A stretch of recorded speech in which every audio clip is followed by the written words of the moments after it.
All right, my talk on the table is about a new book that examines racism in America by speaking directly to black Americans whose deaths have fueled calls for change. In a long time coming reckoning with race in America, author Michael Eric Dyson writes letters to Emmett Till, Eric Garner, Breonna Taylor, Sandra Bland, and others. In them, Dyson explores the need for police reform, what it means to be a black American, and cancel culture. Here are some excerpts from the book. Dear Sandra Bland, I don't know quite how to say this. Dear Breonna Taylor, I am outraged. Dear Eric Garner, I must say, my friend, I can barely begin to understand how we are back here again. Back to a black man begging to breathe as the cops kill him. As if your death wasn't tragic enough. As if your death hadn't sent so many of us into the streets. As if your death hadn't already made us feel utterly endangered and defenseless in the face of cops who will never respect us or treat us like their kin.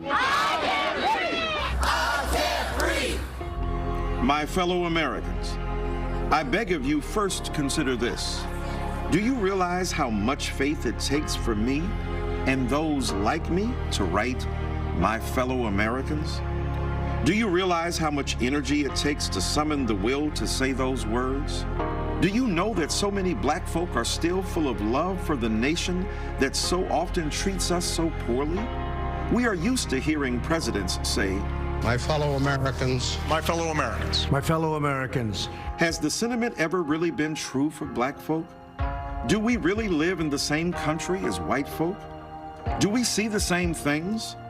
Is our nation's motto fully realized? E pluribus unum, out of many, one.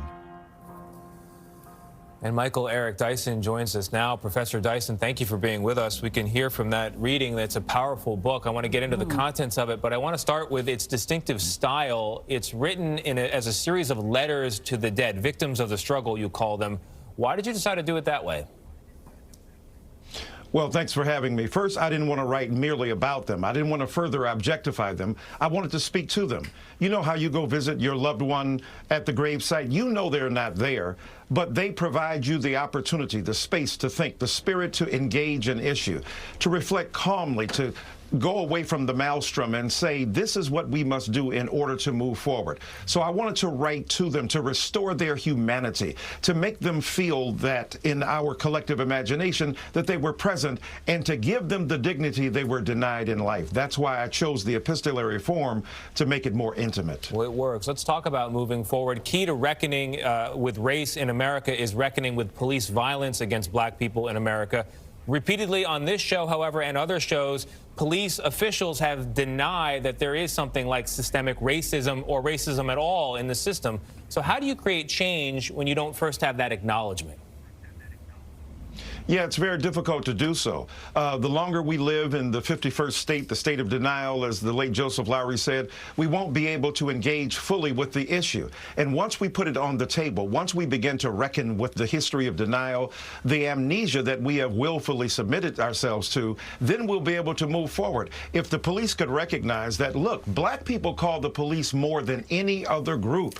So that means that they are not they don't have an antithesis toward the police, an antipathy for the police. They simply want to be treated fairly and justly and decently when the police arrive. The police work for us. We don't work for them. They are public servants to protect and serve. So when we get that on the table, when they begin to treat black citizens as fully equipped human beings deserving of their rights, then we can begin to move forward in a collective bargaining, so to speak, with what the future of policing should look like. Professor Dyson, I want to get your take on cancel culture. Number one, I did not know that you were an ordained minister, so I was very surprised to read that. I had no idea. Yes, ma'am. You said that your roots stem from compassion. And when you talk about cancel culture, fortunately or unfortunately, I made the book. I think it's page 163. I'm not sure.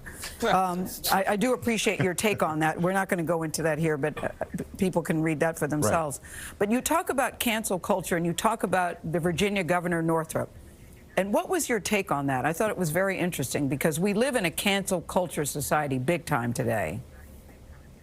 Absolutely. I didn't, look, I think the quest for justice is right. I understand the kind of disappointment with the criminal justice system, but I don't think the result and the answer is for us to go around willy-nilly, arbitrarily canceling other people. Ralph Northam is the governor of Virginia. When he was a medical student 20-some-odd years ago, he dressed in blackface. Was it wrong? Of course. Was it ridiculous? Yes. Was it nefarious in some instances? Of course. But my point was, don't cancel him out. Nothing better than a white public official who is conscious of the fact that he owes black people his future because they stand with him regardless of his mistake. I'm a Baptist preacher, 41 years. I believe in forgiveness. Should we hold people to account? Absolutely. Should they, when they mess up, should they fess up? Yes. But then we should dress up. We should address the issue and move forward. What has he done since then? He has done so many programs, including 10,000 ex-felons who have now been restored in terms of their rights, a disproportionate number of whom are African American. And when I think about Morgan Whalen down in Tennessee, did he do something wrong by using the N-word? Absolutely. Was he speaking to black people? No. But he knows he was wrong. He even released a video saying, "Don't defend me." I like the fact that he has taken responsibility for his actions. However, let's not let him lose his contract. Let's not cancel him altogether. Allow him to be restored. Restorative justice says somebody does something wrong, we hold them to account, and then we put them back into society to allow them to flourish. I don't think canceling somebody is absolutely the way. It's white supremacy, as I argue in the book, on the sly. That's the impulse to cancel somebody, absolute intolerance. Professor, I know we're short on time, we have to go, but something stood out in your book where you said millennials see race the same as baby boomers. I was very surprised by that. What do you mean? Yeah, well, Pew Studies did a report that said, aside from interracial relationships, millennials see race pretty much the same way that boomers did, which means it's not an automatic progress. Dr. King said we don't roll in on the wheels of inevitability. You have to make a conscious decision to make a difference. I was heartened by the fact that after George Floyd's death, hundreds of thousands of white brothers and sisters joined black and brown and red and yellow people in this country to make a difference. That's what we have to do, a conscious decision to make a difference. Yeah, and when they get involved, then they start to see things differently. I thought that was a very important point you made. Absolutely. Professor, Pastor Dyson, learned something in the book today. Thank you very much for joining us. Really appreciate it. The name of the book is called Long Time Coming. It's on sale now wherever you like to buy your book.